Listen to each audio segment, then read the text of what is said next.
Hoy para abrir tema, un aperitivo, para empezar con la idea de cuáles son las significaciones de pensar. ¿Sí se está entendiendo?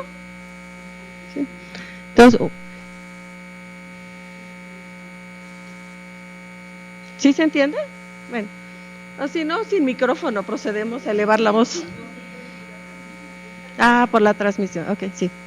Perdón. Bueno. Entonces hoy abordaríamos el tema de las significaciones del pensar y lo que es pensar en la posmodernidad. Entonces tenemos una entrada para ponernos en situación, para comenzar a discutir la temática y después contamos con 6 sesiones para discutir los diferentes contextos del pensar y del pensarnos. El último día está dedicado a esa parte, ya se fue el sonido totalmente. ¿Sí? No para la transmisión, bueno.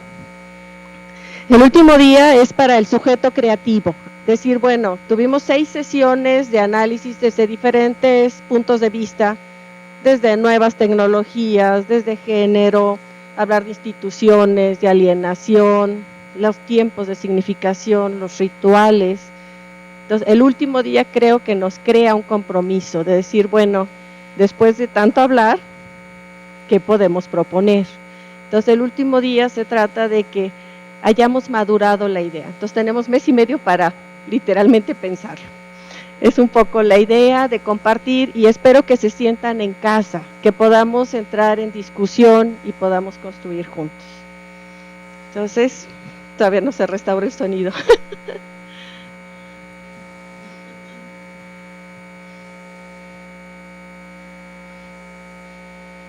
Seguimos.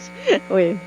Ok, entonces le daríamos la palabra al doctor Dufour, es filósofo actual en Francia, entonces es una persona con un gran desarrollo, una gran construcción. Lo muy interesante en sus propuestas es que son propuestas muy críticas, analizan la posmodernidad, la pérdida de sentido de orientación, la dificultad de vivir en estos momentos, la dificultad de tomar decisiones. Es muy cercano a Lyotard, fue su discípulo, entonces trabaja esa parte de los metarrelatos y todos esos interrogantes al respecto. Entonces le daríamos la palabra al doctor Dufour. Merci beaucoup. Muchas gracias. Juste un petit problème, c'est que je suis presque aujourd'hui sans voix. Hay solo un pequeño problema y es que hoy casi me quedé sin voz. C'est évidemment toujours quand on a quelque chose à dire qu'on se retrouve sans voix. Claro, siempre que uno tiene cosas que decir es justo en ese momento cuando uno se queda sin voz. Bien, je voudrais essayer de vous dire ce qui me force à penser depuis au moins une dizaine d'années. Bueno, pues yo de lo que les quisiera hablar es de aquello que me obliga a pensar desde hace aproximadamente unos 10 años. Ce qui me force à penser à nouveau frais, c'est le concept de postmodernité. Y lo que me está obligando a pensar, a retomar todo desde el principio, es este concepto de modernidad, de posmodernidad. Ce concept de postmodernité, vous le savez, on le tient de notre maître à Paris 8. Je suis aussi un professeur à Paris 8 maintenant.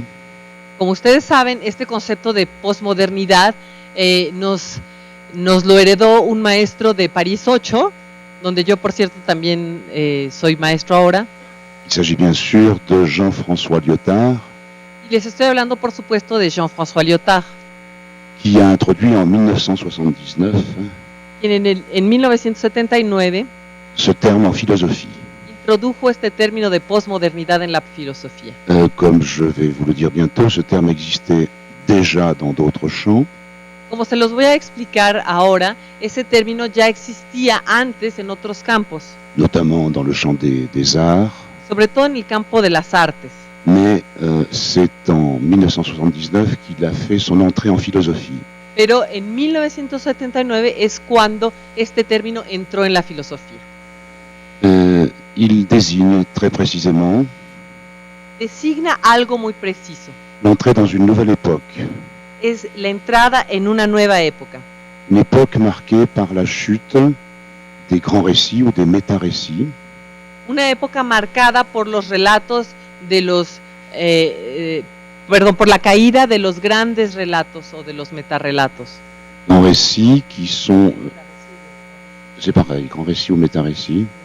Hein. Donc chute des grands récits, notamment les récits théologiques et politiques, voire même théologico-politiques. Caída de los grandes relatos teológicos o políticos, o incluso podríamos decir teológico-políticos. Donc c'est une proposition qui concerne aussi bien l'Antiquité, la période classique, Esto concierne tanto la antigüedad, el periodo clásico, que la période moderne. como el periodo moderno. Dans la période classique, en effet, nous étions dans le récit, le grand récit monothéiste. En la época clásica, en efecto, estábamos dentro de un gran relato que podríamos llamar el gran relato monoteísta. En fait, aux sources, au cœur de la civilisation occidentale, De hecho, en las fuentes o en el núcleo de la civilización occidental, on trouve deux grands récits de fondation. encontramos dos grandes relatos fundadores. Outre celui que je viens de mentionner, le récit monothéiste venu de Jérusalem et adopté et adapté à Rome par les latins. Encontramos dos grandes relatos, aparte del que ya les acabo de mencionar, el gran relato monoteísta, que llegó de Jerusalén y fue adoptado por los romanos. Nous trouvons donc l'autre grand récit venu non plus de Jérusalem, mais le récit venu de Athènes, qui est le récit du Logos. Y el otro gran relato es el relato que nos llegó de Atenas, que podríamos llamar el relato del Logos. On pourrait dire que le Logos n'est pas un récit, puisque nous ne sommes pas dans un genre narratif avec le Logos. Podríamos decir que el Logos no es un relato, puesto que no estamos en un género narrativo.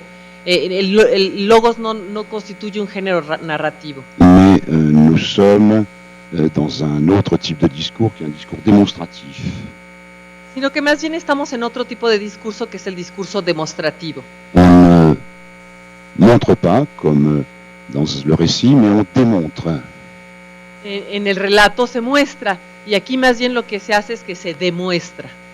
Néanmoins, ce discours du Logos est accompagné d'un grand récit. Sin embargo, este discurso del Logos está acompañado por un gran relato.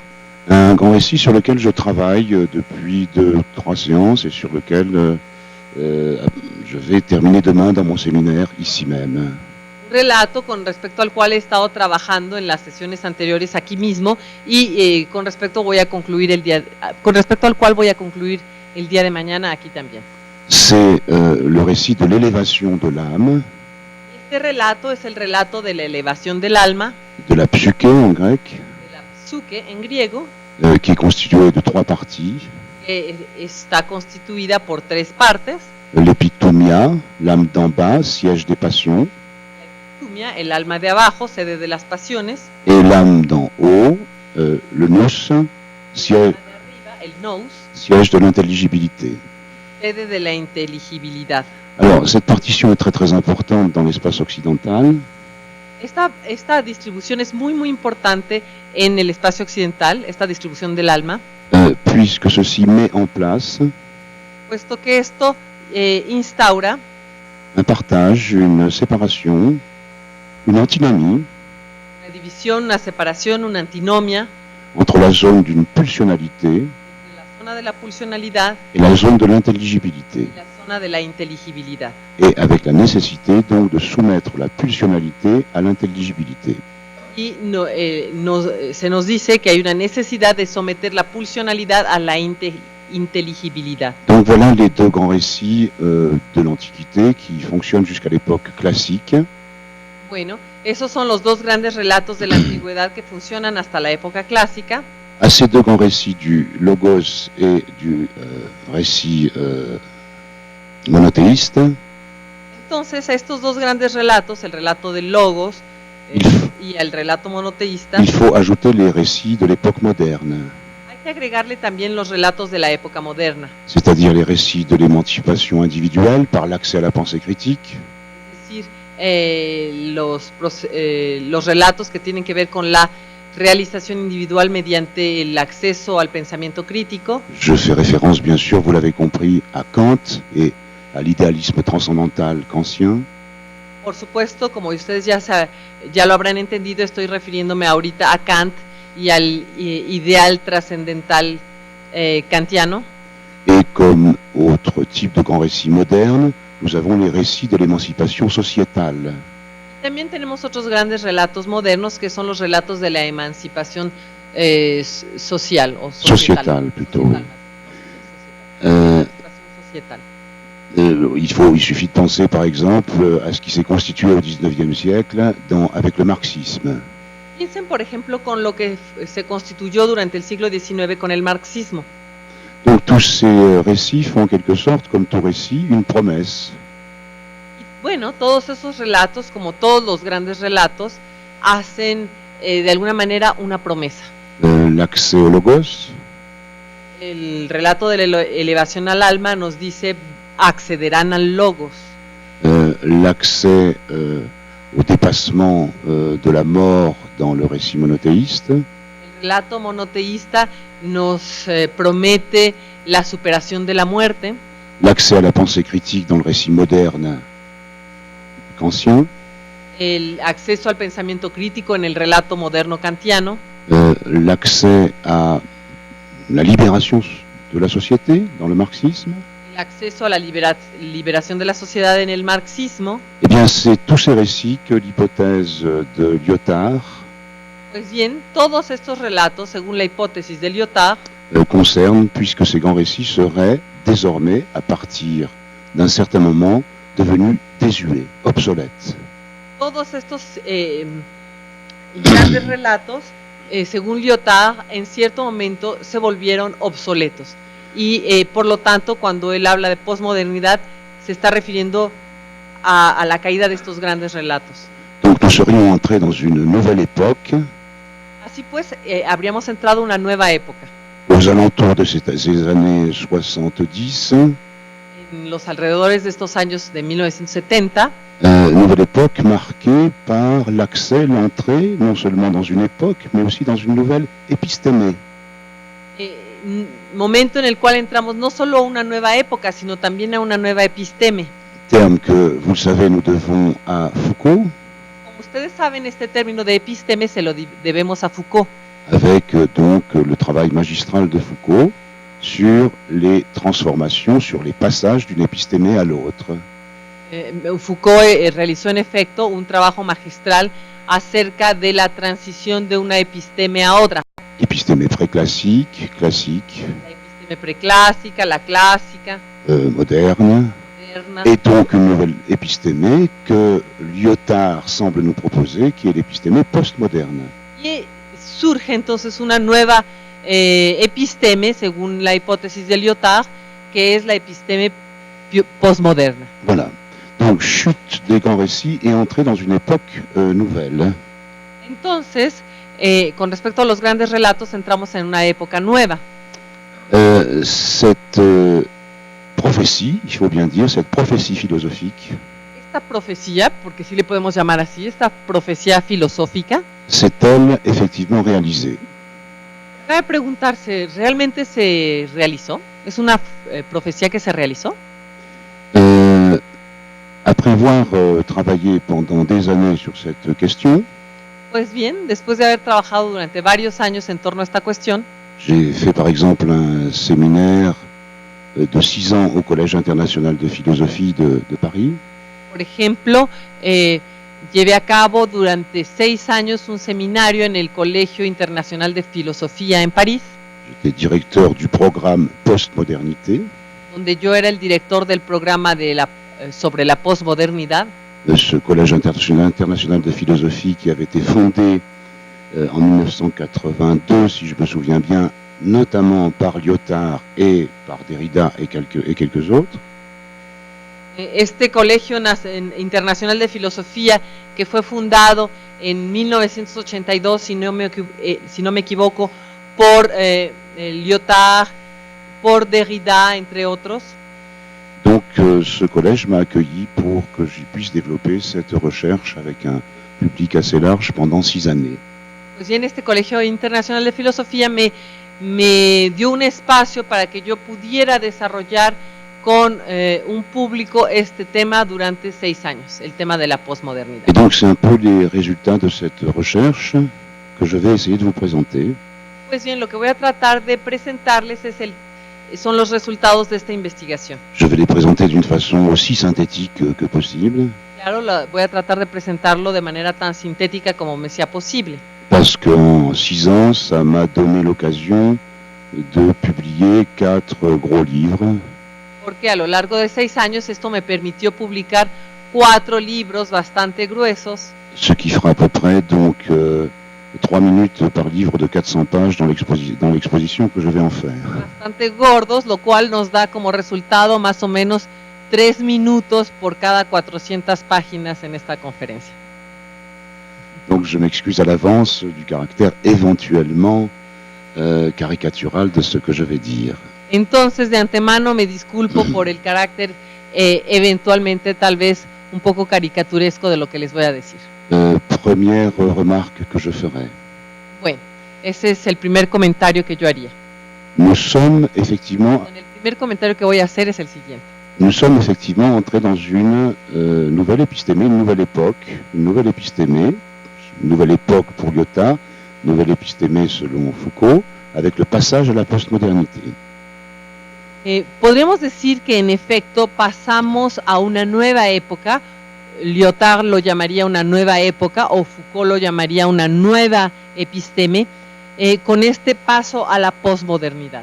Dans le domaine de la pensée, puisque aujourd'hui nous sommes sur des questions qui concernent la pensée elle-même, En el ámbito del pensamiento, puesto que hoy estamos abordando cuestiones que conciernen al pensamiento mismo, nous n'avons plus tendance à penser en termes de vérité ou de faux, resulta que ya no tenemos tendencia a pensar en términos de verdadero o falso. qui était l'obsession du logos. Qu'est-ce qui est vrai, qu'est-ce qui est faux? Esa era la obsesión del logos. ¿Qué era lo verdadero? ¿Qué era lo falso? ¿Qué es lo verdadero? ¿Qué es lo falso? Nous ne pensons plus donc en termes de vérité, Pues ya no pensamos ahora en términos de verdad. mais nous pensons de plus en plus en termes pragmatiques. Ya no nos interesa tanto la verdad porque ya pensamos cada vez más en términos pragmáticos. C'est-à-dire, non pas est-ce que c'est vrai ou est-ce que c'est faux, mais est-ce que ça marche ou pas. Es decir, ya no nos interesa si es verdadero o falso, sino lo que nos interesa es ¿funciona o no? Deuxième aspect de cette transformation dans l'épistémée, dans le champ même de la pensée, El segundo aspecto de esta transformación de la episteme, en el campo mismo del pensamiento, nous avons quitté une éthique qui était une éthique moderne kantienne, es que abandonamos una ética que era la ética moderna kantiana, par exemple l'éthique qui s'exprime dans les 2 impératifs catégoriques, por ejemplo la ética que se expresa en los 2 imperativos categóricos. le premier qui dit qu'il faut agir selon une loi universelle, je les résume, El primero que dice que hay que actuar según una ley universal que lo resume. le second impératif qui dit que en toutes circonstances nous devons considérer l'autre comme une fin en lui-même et non comme un moyen de réaliser ses fins. Y el segundo imperativo es que siempre tenemos que pensar en el otro como un fin en sí mismo y no como un medio para que uno realice sus propios fines. Donc, agir selon une loi universelle, agir selon une loi universelle. No sé si quedó claro, el primer imperativo era actuar según una ley universal. Je résume évidemment. Que lo está resumiendo evidentemente. Nous avons maintenant tendance à avoir transformé ce qu'on pouvait appeler une morale classique, une morale moderne, Actualmente tenemos tendencia a transformar lo que podríamos llamar una moral clásica o también una moral moderna en une éthique postmoderne. Tenemos tendencia a transformarla en una ética postmoderna. Cette éthique est une éthique qui est devenue utilitariste, Esta ética es una ética que se ha vuelto utilitarista est devenue conséquentialiste. y que se ha vuelto consecuencialista. Alors qu'est-ce que ça veut dire le conséquentialisme? ¿Y qué quiere decir esto de consecuencialismo? Ça veut dire que vous n'avez pas besoin de réfléchir avant à ce que vous devez faire pour savoir si ça peut entrer dans une loi universelle. Esto quiere decir que ya no es necesario pensar antes de hacer las cosas para ver si lo que uno va a hacer está en armonía con la ley universal. C'est pas en harmonie avec la loi universelle, c'est donc ce qui permet d'agir selon une loi qui serait conforme donc à une loi universelle que je pourrais m'appliquer à moi-même. Ajá. Más bien se trata de preguntarse si lo que yo voy a hacer sería conforme con una ley universal que yo me voy a aplicar a mí mismo. Donc c'est pas l'action que vous faites qui compte. Non, dans la morale, actuellement, oui, dans la morale, dans l'éthique postmoderne. Dans l'éthique postmoderne, donc je répète, dans l'éthique postmoderne, ce n'est pas ce que vous faites ou que vous allez faire qui compte. Entonces, en la ética postmoderna, lo que cuenta ya no es lo que ustedes piensan, Ce sont les conséquences de l'action que vous allez faire. o lo que ustedes hacen, sino que lo que importa son las consecuencias de las acciones que realizaron. Donc l'action peut paraître mauvaise, Entonces, no importa si la acción parece mala, tant pis, on la fera quand même si les conséquences de l'action peuvent être bonnes. de todas maneras se va a hacer si las consecuencias de la acción parecen buenas. Le troisième aspect de transformation dans l'épistémé, Y el tercer aspecto de transformación en la episteme c'est le retour massif de la sophistique. es el regreso masivo de la sofística. Voilà. Alors, donc quand on essaie d'évaluer la réalisation de la prophétie de Lyotard, Entonces, bueno, cuando tratamos de evaluar la realización de la profecía de Lyotard, on s'aperçoit que oui, probablement, nous sommes sortis des grands récits théologico-politiques, nos damos cuenta que sí, tal vez ya salimos de los grandes relatos teológico-políticos. donc il avait raison, O sea que en eso tenía razón, mais je pense aujourd'hui que Lyotard a oublié quelque chose, pero hoy creo que Lyotard olvidó algo. c'est que nous sommes entrés dans une nouvelle époque Y es que entramos en una nueva época où fonctionne un nouveau récit en la cual está funcionando ahora un nuevo relato. un grand récit qui se présente sous une forme absolument nouvelle, Es un gran relato, pero que se presenta en una forma completamente nueva, que nous n'avons pas, que Lyotard n'a pas bien vu à l'époque. una forma que me parece que Lyotard no entendió bien en aquel entonces. Et s'il ne l'a pas bien vu, Y si no la captó bien, c'est parce que je crois qu'il était légèrement prisonnier me parece que fue porque él estaba ligeramente preso, de la conception foucaldienne atrapado en la concepción foucaldiana des épistémés, de las epistemes. absolument séparées les unes des autres. Epistemes absolutamente separadas unas de otras. Je vous rappelle par exemple que dans l'archéologie du savoir Les recuerdo, por ejemplo, que en la arqueología del saber et dans les mots et les choses, y en las palabras y las cosas, Foucault explique Foucault explica qu'il n'y a rien à dire sur le passage d'une épistémée à l'autre. que no hay nada que decir con respecto al paso de una episteme a otra. Il parle même d'une transformation mystérieuse. E incluso habla de una transformación misteriosa. Il y a des failles qui se produisent, Se producen fallas et puis d'un seul coup, on se retrouve dans un autre système y de pronto, ¡pap!, ya estamos en otro sistema qui a une autre consistance et qui présente une autre épistémée.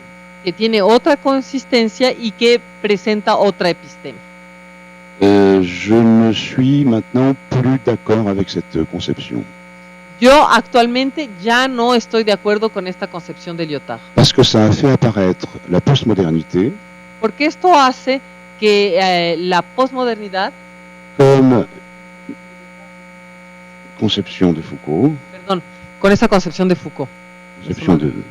Donc c'est une conception de Foucault qui fait apparaître la postmodernité Es una concepción de Foucault que hace que la posmodernidad comme un événement majeur, aparezca como un acontecimiento muy importante, mais qui tombe du ciel. pero que de alguna manera cae del cielo. On ne voit rien dans No, l'histoire de la culture, no parece haber nada en la historia de la cultura, dans l'histoire de la civilisation occidentale, en la historia de la civilización occidental, qui pourrait expliquer cette mutation soudaine. nada que pueda explicar esta mutación súbita.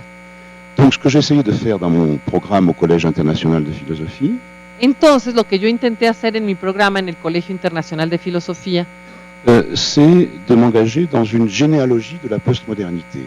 es adentrarme en una genealogía de la posmodernidad. Généalogie de la postmodernité, ce qui est nécessaire à partir du moment où on ne pense plus que c'est un retournement soudain de situation sur lequel il n'y a rien à dire.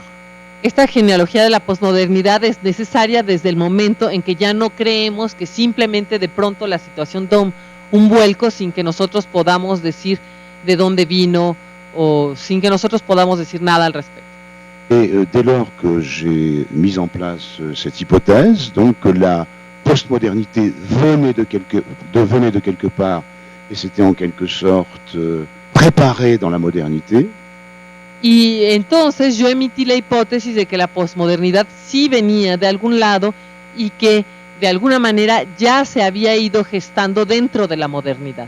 je me suis retrouvé avec une hypothèse extrêmement, que pour ma part, de façon un petit peu infatuée, je dirais, extrêmement productive. Y con esta hipótesis de pronto podría decir de manera tal vez muy poco modesta que fue extremadamente productiva.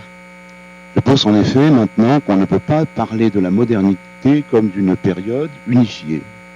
Creo en efecto ahora que ya no se puede hablar de la modernidad como de un periodo unificado, Comme une période possédant un épistémé ou une épistémée parfaitement unifiée.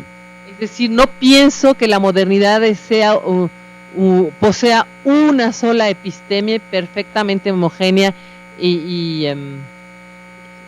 Parfaitement unifiée. perfectamente unificada. En effet, à l'époque de la modernité, nous sommes dans l'époque dite des Lumières. Efectivamente, en la época de la modernidad estamos en una época que se llamó la Ilustración. Je crois qu'on a raison de dire au pluriel, je ne sais pas si ça se dit en portugais, mais en tout cas en espagnol, pardon. Ça se dit en espagnol? No. Non. Es que él dice que en francés la época de la Ilustración se llama la época de las luces. Les, Siglo de las luces. au pluriel. On parle du siècle des Lumières. Oui. Siècle des Lumières. 18e siècle. Sí, el siglo de las luces, el siglo XVIII. On parle du siècle des Lumières et je crois qu'on a raison de parler des Lumières au pluriel. Yo creo que es muy pertinente hablar de luces en plural, Parce que des Lumières, il y en a au moins deux porque hay por lo menos dos luces et qui n'éclairent pas du tout la scène de la pensée de la même façon. que no iluminan el escenario del pensamiento de la misma manera para nada. Il y a d'un côté les lumières du transcendentalisme allemand Por una parte están las luces del trascendentalismo alemán et il y a de l'autre côté les lumières du libéralisme anglais, y por el otro lado están las luces del liberalismo inglés, avec, on pourrait même dire, du libéralisme écossais. o incluso podríamos hablar del liberalismo escocés, Quand on pense à Hume, par exemple, et à Adam Smith. si pensamos por ejemplo en Hume o en Adam Smith. Et tout oppose, je crois, la lumière allemande et la lumière transcendantale allemande et la lumière libérale anglaise. Y todo opone las luces trascendentales, la luz trascendental alemana y la luz liberal inglesa. Ce qui les oppose, Lo que las opone c'est justement le type de régulation à mettre en œuvre dans l'action pratique. es justamente el tipo de regulación que se pone en marcha cuando en el momento de realizar una acción práctica. L'action pratique, c'est-à-dire quel principe, quelle maxime adoptez-vous lorsque vous agissez dans la vie pratique. O sea, ¿cuál es la máxima que ustedes van a aplicar cuando actúan en la vida práctica? Du côté allemand, il faut absolument suivre, je l'ai dit tout à l'heure, une loi morale. Del lado alemán será absolutamente indispensable aplicar una ley moral, como lo decía hace rato, Une loi morale qui me force à considérer l'autre comme une fin en lui-même et non pas comme un moyen pour réaliser mes fins. una ley moral que me impone considerar al otro como un fin en sí mismo y no como un simple medio para que yo llegue a mis fines. Je dirais qu'il faut beaucoup réfléchir à cette formulation du transcendentalisme allemand. Yo creo que hay que pensar mucho, reflexionar mucho en torno a esta formulación del trascendentalismo alemán, Parce qu'elle a été beaucoup attaquée porque ha sido muy atacada comme exprimant non pas une loi morale, mais une position moralisante ou moralisatrice. porque se le ha presentado a menudo no como una ley moral, sino como una posición moralizante, moralizadora. Or, je crois qu'il n'en est rien. Y yo creo que esto está totalmente equivocado, Il n'en est rien tout simplement parce que cette loi morale s'exprime de façon logique. y está absolutamente equivocado porque esta ley moral se expresa de manera lógica. Et non seulement comme un principe de charité à l'égard de l'autre. No se trata nada más de un principio de caridad con respecto al otro. Je vous explique ceci en quelques mots. Les voy a explicar esto en unas cuantas palabras. Admettons que j'admette comme maxime Imaginemos que yo admito una máxima, la maxime inverse de la maxime kantienne qui dit que je considère l'autre comme une fin en lui-même et non comme un moyen. la máxima contraria al ideal kantiano, es decir, que yo podría pensar en el otro no como un fin en sí mismo, sino como un simple medio para que yo alcance mis fines. Donc si j'admets une morale inverse, c'est-à-dire la morale qui va me permettre d'instrumentaliser l'autre à mon profit, Es decir, que si yo admito la moral inversa, aquella que me permite instrumentalizar al otro en mi propio beneficio, alors je vais devoir admettre que cette morale, l'autre puisse aussi l'admettre à mon encontre. entonces también podría considerar que el otro aplique también esta moral en contra de mí. Et si l'autre est plus fort que moi, Y si resulta que el otro es más fuerte que yo, c'est l'autre qui va m'instrumentaliser. es el otro el que me va a instrumentalizar a mí. Donc en adoptant cette morale inverse, Entonces, adoptando esta moral inversa, je risque tout simplement de perdre ce qui m'est le plus cher, c'est-à-dire de perdre ma liberté. corro el riesgo de perder lo que me es más valioso, es decir, el riesgo de perder mi libertad. C'est pourquoi je suis engagé à adopter donc la morale qui dit que l'autre est une fin en lui-même. Por eso, lógicamente, me veo obligado a adoptar más bien la moral que dice que el otro es un fin en sí mismo.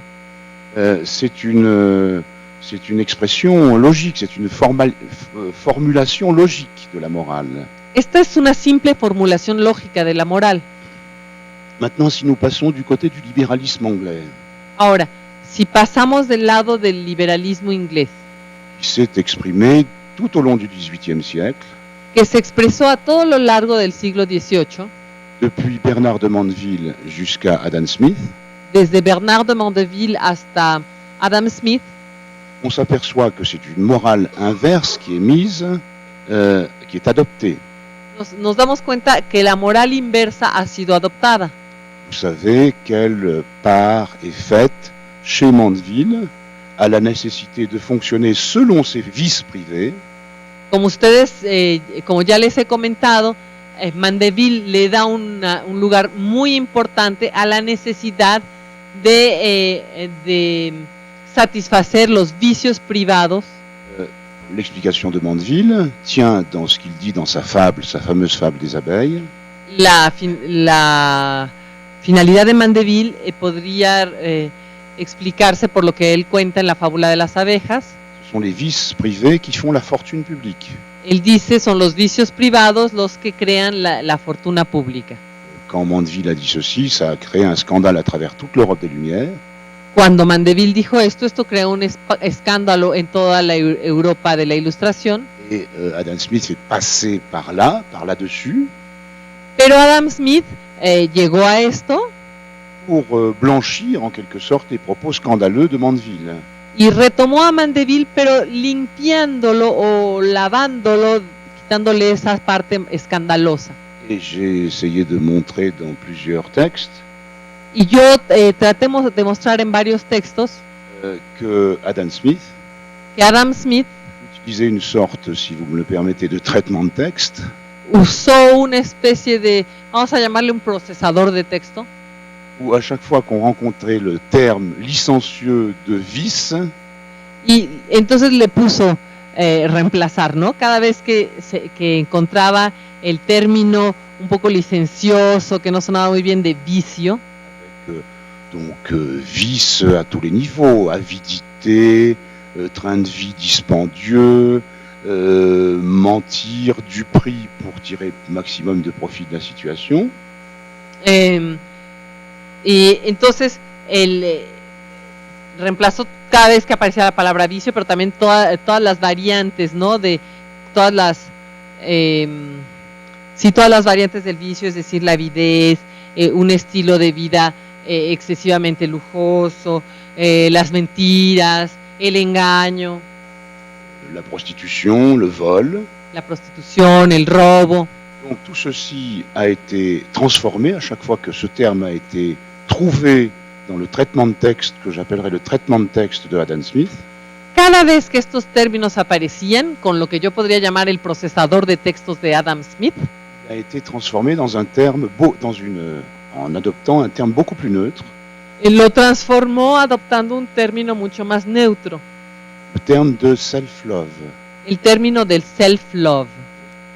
Donc le self-love est le principe qui organise l'ensemble de la société. Y entonces el self-love o el amor propio se volvió el principio que organiza toda la sociedad. Vous n'avez donc plus à vous occuper de l'autre. Ya no tienen por qué ocuparse del otro. Vous avez simplement à vous occuper ya únicamente tienen que ocuparse de la réalisation de vos intérêts privés. De la realización de sus intereses privados, de sus propios intereses privados. Vous connaissez probablement cette citation de Adam Smith. A lo mejor ustedes conocerán esta cita de Adam Smith. Que je cherche ici mais que je ne trouve pas, donc je vais vous dire d'une façon approximative. Si le estoy buscando en mi computadora. Ya la encontré. C'est cette citation donc de la richesse des nations. Es una cita tomada de la riqueza de las naciones. Une citation où il dit. La famosa cita en la que él dice. Ce n'est pas de la bienveillance du boucher. Ce n'est pas de la bienveillance du boucher, du marchand de bière ou du boulanger. Vas-y. Pour voir la suite, parce que sinon je ne sais pas comment. Que nous attendons notre dîner. Bueno, nosotros no vamos a estar esperando nuestra cena gracias a la benevolencia del carnicero, del vendedor de cerveza o del panadero. Et du soin qu'ils portent à leur propre intérêt. Eso no es lo que los va a hacer darnos todas esas cosas, ¿no? Sino el cuidado que ellos tienen de sus propios intereses. Nous ne nous adressons pas à leur humanité. No nos estamos dirigiendo a su humanidad, mais à leur égoïsme. Sino a su egoísmo. Et c'est l'égoïsme, donc, fin de citation, c'est l'égoïsme donc qui est au principe du fonctionnement social. Fin de la cita. Entonces es el egoísmo el que está en la base del funcionamiento social. Donc, nous n'avons pas du tout à nous comporter selon une soi-disant loi morale.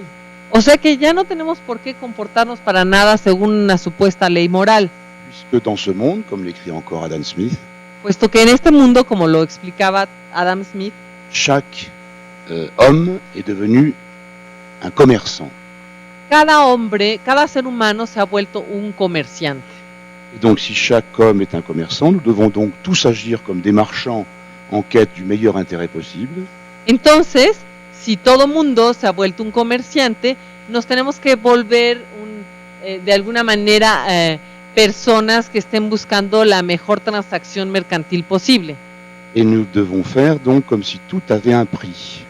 Tenemos que actuar como si todo tuviera un precio. Donc vous voyez que Smith et Kant qui sont des quasi-contemporains, Entonces, cuando les digo que Smith y Kant, que prácticamente fueron contemporáneos, sont des parfaits frères ennemis.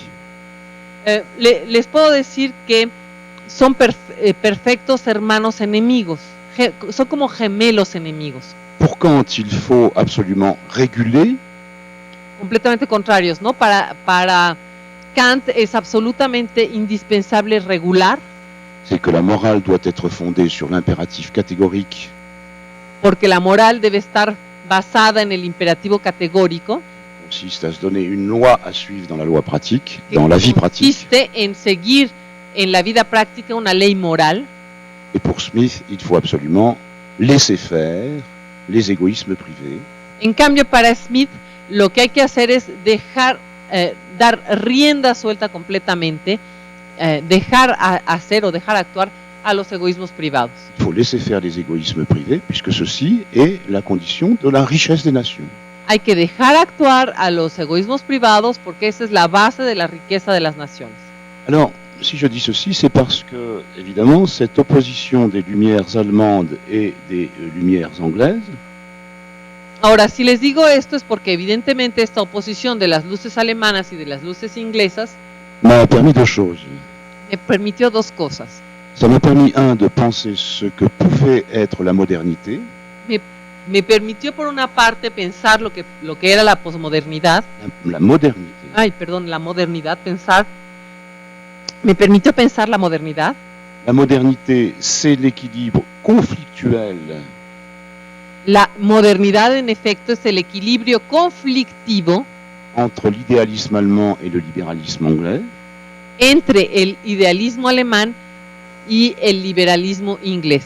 donc les Lumières ne sont pas du tout une période définissable par un épistémé, O sea, que la época de las luces no es para nada una época definible a partir de un solo episteme, mais par un conflit épistémologique, sino que lo que la define es un conflicto epistemológico. un conflit qui donne une certaine allure, une certaine stabilité. C'est un conflit pérenne. Es un conflicto que le da cierta estabilidad, es un conflicto perenne dentro de la modernidad. Figurez-vous que nous soyons dans la grande pièce de la modernité, Imagínense que aquí es el gran espacio, la gran habitación de la modernidad. et que toute la modernité depuis 3 siècles se soit déroulée dans cette grande pièce. Imagínense que toda la modernidad desde hace 3 siglos se haya estado desarrollando en este espacio. Alors nous aurions une grande cheminée, comme dans les grandes salles majestueuses, Tendríamos una gran chimenea como en las grandes salas majestuosas, et souvent, comme sur les cheminées, il y a des statues. y a menudo como en las chimeneas hay estatuas. En français, nous avons une expression, je ne sais pas si elle existe en espagnol. Tenemos en francés una expresión que no sé si existe en español. Cette expression dit se regarder en chien de faïence. Que es una expresión que literalmente es verse como perros de porcelana. Vous avez donc 2 chiens qui sont face à face, Tienen así a 2 perros que están frente a frente et qui voudraient évidemment se sauter l'un sur l'autre et qui se mordent, et de se mordre, se dévorer l'un l'autre. y que quisieran saltarse uno encima del otro, morderse y devorarse mutuamente. Et cependant, comme ils sont en faïence, la situation s'éternise. Pero como son de porcelana, pues ahí están así, y la situación se eterniza. Et donc ils se regardent indéfiniment pendant un temps donné, 2 siècles en chien de faïence. Entonces, estos son como 2 perros que se están viendo durante 3 siglos, 2 perros de porcelana, que se miran indefinidamente 3 siglos. Et donc la modernité, selon la définition que j'en donne maintenant, Y entonces la modernidad, según la definición que les estoy dando ahora, c'est l'équilibre conflictuel, mais un équilibre quand même, es un equilibrio conflictivo, pero que pese a todo es un equilibrio. entre ces deux chiens de faïence que sont l'idéalisme allemand et le libéralisme anglais. Entre estos dos perros en cerámica que son o en porcelana que son el liberalismo inglés y el trascendentalismo alemán. Et donc, ceci me permet aussi de donner maintenant une définition de la postmodernité. Y esto me permite entonces, si ya entendimos bien esto de los dos perros, esto me permite dar una definición de la posmodernidad. La postmodernité, c'est le déclin de l'idéalisme transcendantal allemand. La posmodernidad es el declive del trascendentalismo alemán. Et le triomphe de plus en plus total du libéralisme anglais. Y el triunfo cada vez más total del liberalismo inglés. Je dirais donc que la postmodernité, y entonces yo les diría que la posmodernidad c'est globalement la culture es globalmente la cultura de cette époque dans laquelle nous vivons maintenant. De esta época en la cual vivimos ahora. La culture donc de l'époque libérale, voire ultralibérale ou néolibérale dans laquelle nous vivons maintenant. Es la cultura de l'époque. La culture de l'époque néolibérale. La cultura de la época. Dans laquelle nous vivons maintenant. La cultura de la época liberal, neoliberal o ultraliberal en la cual vivimos ahora. Qui est effectivement marquée par cette nouvelle épistémée que j'ai mentionnée tout à l'heure. Es una época marcada por esta nueva episteme que mencioné hace rato. Chute de la question de la vérité. Una episteme de caída de la cuestión de la verdad. Montée des positions pragmatiques. Ascenso de las posiciones pragmáticas. Passage d'une morale transcendantale. Paso de una moral trascendental. À une éthique utilitariste. A una ética utilitarista. Et retour de la sophistique. Y regreso de la sofística. Qui se marque très très bien dans les énoncés fondateurs de la pensée libérale. Que está clarísima en los enunciados fundadores del pensamiento liberal. Parce que quand vous dites vice égale vertu, porque cuando uno dice vicio igual virtud, vice privé égale vertu publique, vicios privados igual virtud pública, énoncé fondateur du libéralisme, ese es el enunciado fundador del liberalismo. Vous êtes dans une pensée sophistique. ¿Eso qué es? Es un pensamiento sofístico. Les sophistes qui n'hésitent pas à déclarer que le blanc est noir. Como ustedes saben, los sofistas no dudan un momento cuando quieren declarar que lo negro es blanco. Et que le vrai est faux. Y que lo verdadero es falso. Et que la vertu, que la vie c'est une vertu. Y que el vicio es una virtud. Donc, nous sommes maintenant dans l'époque postmoderne. Entonces, actualmente nos encontramos en una época postmoderna. À une époque du triomphe du chien. Que podríamos definir como la época del triunfo de uno de los perros. Et je peux vous dire que ce chien s'est réveillé et qu'il non plus est un chien de faïence, mais qu'il mord sérieusement. Y les puedo decir que el perro liberal ya se despertó, que ya no es un perro de porcelana, que ya muerde de verdad. Et que cette donc idéologie, je dirais libérale, y que esta ideología liberal, donne cette culture libérale, que da lugar a esa cultura liberal, dont je vais donner maintenant quelques définitions. Bueno, la voy a definir ahora. Donc nous sommes sortis des grands récits, disait Lyotard, c'est vrai. Lyotard nos decía, sí, es cierto que ya salimos de los grandes relatos. Si je dis c'est vrai, ça veut dire que c'est déjà un succès pour la prophétie de Lyotard. Y cuando digo sí, es cierto, esto implica que la profecía de Lyotard sí tuvo éxito, mais tuvo un éxito. Je pense qu'il revenait à un certain nombre d'entre nous, donc inspirés par Lyotard. Pero yo creo que algunos de nosotros, inspirados por Lyotard, entre autres, por Lyotard entre otros pensadores, mais par Lyotard en particulier sur la question de la postmodernité, pero en particular inspirados por Lyotard en torno a la cuestión de la posmodernidad, c'est de dire qu'il y a aussi autre chose que Lyotard n'a pas dit. Entonces a nosotros nos toca decir, bueno, hay algo más, algo que Lyotard todavía no dijo, que Lyotard no dijo, perdón. Nous sommes entrés dans un nouveau grand récit. Y entonces nos toca decir, ya entramos en un gran relato. qui est le récit donc de la pensée libérale. En otro gran relato que es el relato del pensamiento liberal, La pensée libérale qui n'est pas du tout seulement, comme on le croit trop rapidement, une pensée économique, un pensamiento liberal que no se limita para nada, como a menudo se cree, al ámbito económico, mais qui est une pensée totale, sino que el pensamiento liberal es un pensamiento total, puisqu'elle concerne tous les autres champs porque concierne a todos los otros campos. et elle concerne toutes les autres économies humaines, pas simplement l'économie économique, mais les autres grandes économies humaines. Y tiene un impacto en todas las grandes economías humanas, no solamente en la economía económica, sino en todas las grandes economías humanas. Cela concerne l'économie politique, Es decir, que tiene un impacto en la economía política, puisqu'il y a une proposition sur le politique, puesto que hay una propuesta acerca de lo político. la proposition libérale, La propuesta liberal c'est globalement de dire qu'il faut en finir avec le politique, es globalmente la de afirmar que hay que terminar con la política. le politique qui représenterait donc quelque chose, une instance supérieure au déploiement et à l'affrontement des intérêts privés, Hay que terminar con lo político como una instancia superior que representaría el interés colectivo por encima de los intereses privados. Donc maintenant, le politique n'est plus qu'une instance d'accompagnement du déploiement des intérêts privés. Y ahora la política ya no es más que una instancia de simple acompañamiento de ciertos intereses privados. Deuxièmement, ça a des effets sur l'économie symbolique.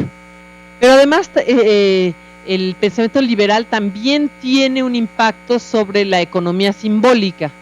Pour aller vite, on pourrait définir l'économie symbolique comme les valeurs sur lesquelles Para decirlo muy rápidamente, podríamos definir la economía simbólica como los valores.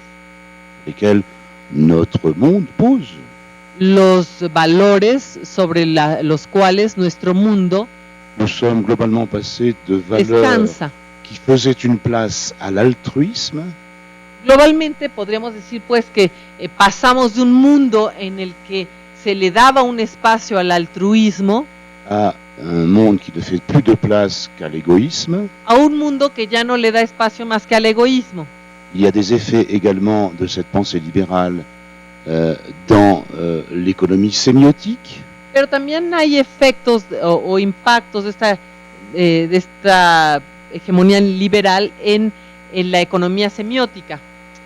Puisque dans l'économie discursive, Puesto que en la economía discursiva il fallait autrefois atteindre donc à ces énoncés compatibles avec le logos. había que ser capaz de elevarse hasta estos enunciados compatibles con el logos. Il fallait donc atteindre le niveau d'une pensée critique, Es decir, había que elevarse hasta el nivel de un pensamiento crítico, où chacun devait s'autoriser à penser par lui-même. donde cada quien lograba autorizarse a pensar por sí mismo. Nous sommes passés de ceci donc à une pensée adaptative, Y pasamos de esto a un simple pensamiento adaptativo, où chacun ne doit penser qu'à la réalisation de ses appétences personnelles. donde ya simplemente cada quien tiene que pensar en cómo le va a hacer para realizar sus apetencias personales.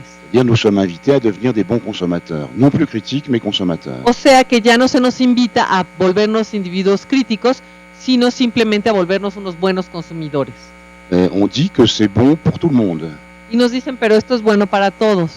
C'est bon pour soi-même, pour l'individu, Consumir es bueno para uno mismo, para el individuo, parce que ça permet donc la réalisation de ses appétences, porque esto permite la realización de las apetencias, et c'est bon pour le marché en général, pero también es muy bueno para el mercado en general, puisque le marché est cette instance puesto que el mercado es esta instancia qui promet la réalisation des appétences que promete la realización de las apetencias, en fournissant à chacun proporcionándole a cada quien tous les objets manufacturés nécessaires, todos los objetos manufacturados necesarios, tous les services marchands nécessaires. todos los servicios mercantiles necesarios. Je vous le rappelle, nous sommes devenus une société où chacun est définissable comme marchand.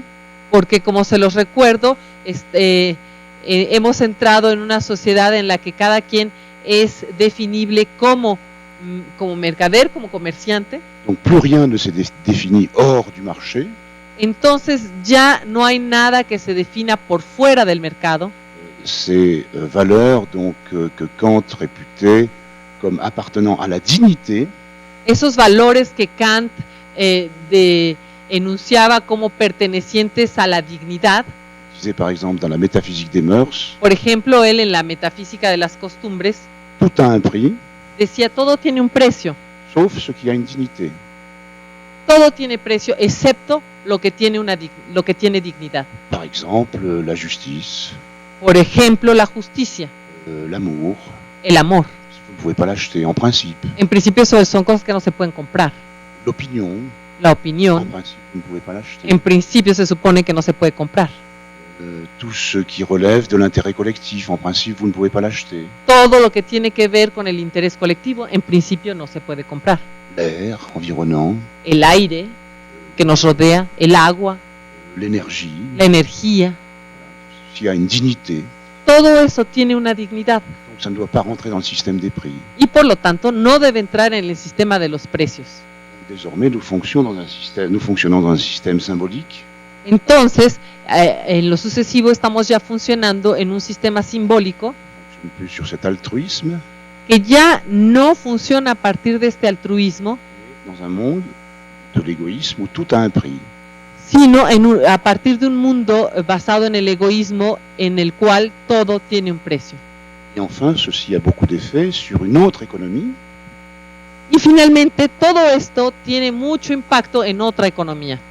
Une économie qui semblait bien protégée par ces effets donc de la pensée libérale. Una economía que parecía muy bien protegida ante los efectos del pensamiento liberal. Qui est relative à l'économie psychique. Una economía que es la psíquica, la economía psíquica. Économie psychique, donc qui se trouve en quelque sorte reconfigurée. Una economía psíquica que de alguna manera se ve reconfigurada. Puisque nous sommes donc dans une instance qui n'est plus une instance régulatrice. Puesto que ya estamos en una instancia que no es una instancia reguladora. Dans les instances régulatrices, il y a des choses que vous ne devez pas faire. En las instancias reguladoras hay cosas que ustedes no deben hacer. Ça correspond aux anciennes instructions, aux anciens commandements. Son cosas que se relacionan con las antiguas instrucciones o lo que se llamaba los mandamientos. Tu ne dois pas mentir. No matarás, no mentirás, no codiciarás. Nous sommes passés maintenant dans un monde qui est un monde incitatif. Y ya ese mundo ya lo dejamos y ahora pasamos a un mundo incitativo. Tu dois, vas-y, fonce, jouis. Al contrario, debes, vamos,